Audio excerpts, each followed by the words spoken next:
Rolex has become a symbol of power and wealth. But what about its sister company, Tudor? Started in 1926 by Hans Wilsdorf, founder of Rolex, Tudor was bred to provide more affordable alternatives to the Rolex brand. The reliability of the watches is without question, but the finishing, precious metals, and complicated movements that adorn Rolex have all been stripped down. You could say, compared to Rolex, society's poster child of watches, Tudor prefers practicality and serviceable functionality in lieu of decorative flair and elegance. Tudor has since become a symbol of toughness, hard work, and practicality, the very utilitarian principles that an honest, industrious man values.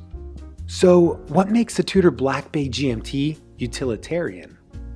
It's no secret that the watch is modeled after the ever so popular Rolex Master GMT Pepsi. From the red and blue 24-hour bezel to the black dial, and from the geometrical indices to the red GMT hand, you would think it was a Pepsi from afar, and it'll certainly draw occasional attention. But when you look closely, you'll notice just how stripped down and tool forward it really is. The front surfaces of the Tudor are completely brushed. It gives the watch a simple, tough, under-the-radar appearance.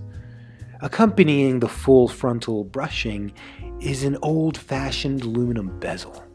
While not as resistant as the expensive modern ceramics, this matte aluminum bezel rekindles the magic of vintage watches and keeps the light play to a minimum, improving legibility. Now, legibility seems to be a trick that Tudor constantly uses to its advantage by having the brightest lume I have ever seen on a watch. Does it stop there? No. Applied indices provide incredible contrast and pop amongst the matte black dial. The bezel and crown are covered by coin-edge construction, which allows for easy grip and functionality. Interestingly enough, the crown is not covered by crown guards, which would protect the crown in case of emergencies. The absence of these crown guards and the size of the crown, however, make it easy to interact with the movement. The Tudor continues its utilitarian philosophy onto its lugs, which round off into a fairly restrained but practical shape.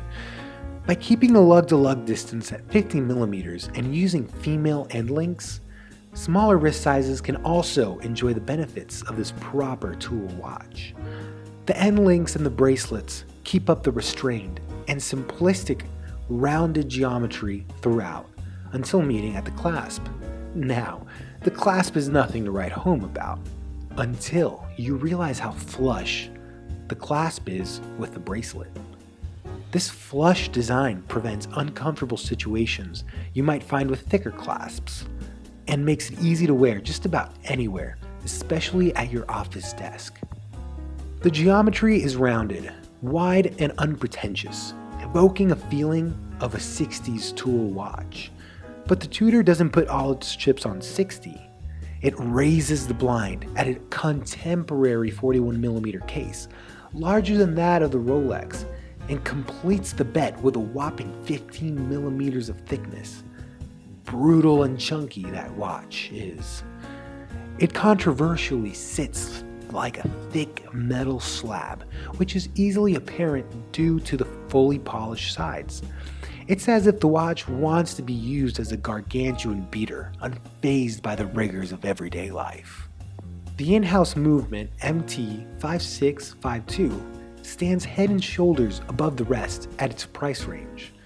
Although holding a standard 26 joules, the movement contains a whopping 70-hour power reserve, silicon balance hairspring, and beats at 4 Hz. What this means is, you can leave your watch in its watch box for almost 3 full days without running out of power, and the Tudor doesn't stop there. This pilot watch has 200 meters of water resistance, compared to Rolex Pepsi's 100 meters. Take that, Rolex. But the best part is, you can purchase this watch at a current value of $4,050. Tudor might not be able to step out of Rolex's shadow, There are still resemblances of the most desired Rolex watches in Tudor's lineup, and the GMT is no different.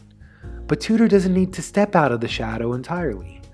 It can use that shadow to its benefit by coaxing potential buyers into its cool shade and offering similar features and functions at a more reasonable value. The Tudor GMT understands its honest, hardworking clientele all too well. By doubling down on its restrained and practical design language, it keeps an air of humility that has earned respect from entry-level consumers. These utilitarian principles might not burst the overinflated Rolex market value, but it may just make your burning desire for a Rolex a distant afterthought.